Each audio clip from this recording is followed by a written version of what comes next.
If there's one thing people know about competitive diving, it's that the splash is important.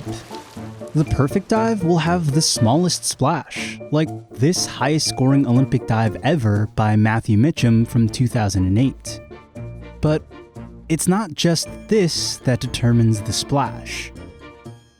It's what happens underwater. To figure out how Olympic divers get such small splashes, I spoke to the guy who trains them. My name is Drew Johansen. I'm the head diving coach for the 2020 Olympic team. I coached in London in 2012 as well as in Rio for 2016. There's three components. There's the above water, there's the swim, and then there's the underwater save. Divers can't change much once they're in the air. So when they push off, they have to give themselves enough height, enough distance from the board, and enough angular momentum to complete the dive. You know, you're going 30 miles per hour, you have all the angular momentum of a 4.5 somersaults on top of it, and you're anticipating that moment of hitting the water. As they approach the water, athletes extend their body into a needle-like line, with their toes pointed, knees locked, abs tight, arms up and hyperextended over their heads, elbows pressing tight into their ears, and most importantly, their hands in this position. We'll have the athletes put their hands out and have them put their thumbs together in a locking, and then they'll grab on top. This creates what's called a rip entry, named for this sound. And it's crucial for breaking through the water in a way that minimizes splash. To understand why this body position is key, let's look at what happens when you're not in this position. If you slip and fall, for instance, like Chinese diver Chang Yanni did in the FINA World Cup semifinals, covered by NBC Sports. Oh my goodness! Splashes come in two parts. The initial splash is unavoidable. As water is getting displaced, it has to move somewhere. It gets pushed down and out, creating a radial jet that shoots up at 20 to 30 times the speed of the impact. The second part of the splash is caused by the air that divers bring in with them. When Yanni's body makes contact with the water, it creates an air-filled cavity. As her body submerges, the cavity deepens, and the surrounding water starts applying pressure. That pressure is enough to cause the cavity to collapse in on itself. It starts filling with water from the bottom up. There's so much pressure and energy that the water ejects straight back up towards the surface, resulting in a Worthington jet, the second pop of the big splash we see here.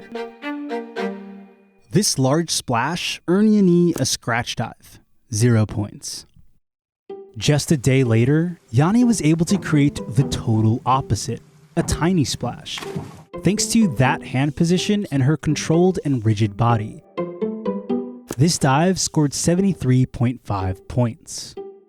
Just recently at our Olympic trials, we had a 90-point dive, actually a couple of them in there, up on the 10-meter platform.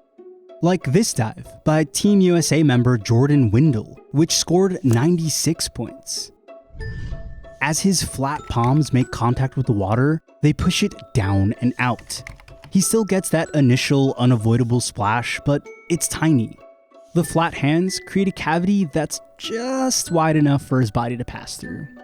The next steps in the rip entry work to minimize that second splash, the Worthington jet, and they take place underwater. As they enter the water, they're going to swim their hands out to the side. This swim motion is clear in the 76.5 point dive by Andrew Capobianco from an Olympic trial event in Indianapolis.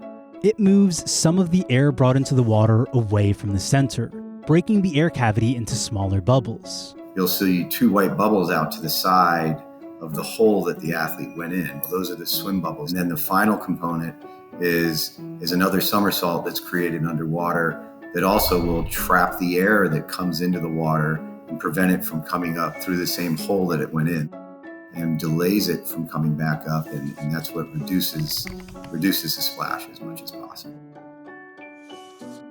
This disperses air, breaking big bubbles into smaller bubbles, making them less splashy when they rise to the top. If performed correctly, the bubbles will be so small that it looks almost like the water is boiling at the surface. The perfect splash is what appears to be no splash at all.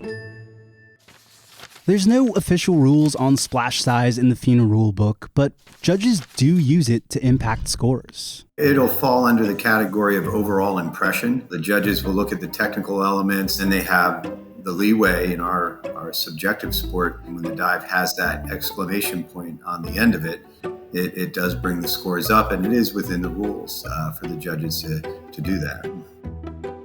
Getting a perfectly small splash isn't the point of diving. However, it is the punctuation to a job well done.